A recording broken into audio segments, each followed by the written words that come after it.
ఇవాళ ప్రొఫెసర్ కోదండరామ్ గారిని ఎమ్మెల్సీగా చేసినాం ఎందుకు మీ సమస్యలు విని చట్టసభలలో ప్రస్తావిస్తాడని. కుట్ర చేసి సుప్రీంకోర్టుకి వెళ్ళి కొట్టేపించారు. నేను మళ్ళీ చెప్తున్నా సార్ 15 రోజులలో మళ్ళీ ఎమ్మెల్సీకి పంపుతాం, ఎవడడ్డం వస్తాడో చూద్దాం. ఎందుకంటే ప్రజాస్వామికంగా ప్రజల సమస్యల్ని ప్రస్తావించే వాళ్ళు చట్టసభలో ఉండాలనేది నా ఆలోచన. అలాంటి వాళ్ళని నువ్వు పంపించినప్పుడు వాళ్ళకు కూడా పదవి ఉండొద్దని సుప్రీంకోర్టు వరకు పోయి కోట్ల రూపాయలు పెట్టి పెద్ద పెద్ద న్యాయవాదులను తీసుకొచ్చి ప్రొఫెసర్ కోదండరామ్ సార్ని ఎమ్మెల్సీగా తొలగించారు. ఏం పైశాచికానందం ఇది, ఏం శునకానందం.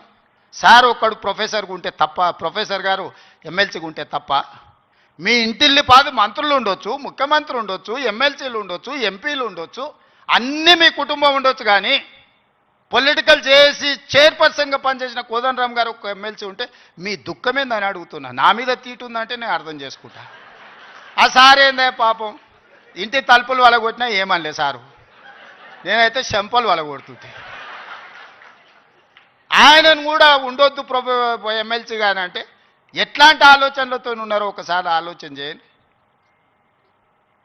నేను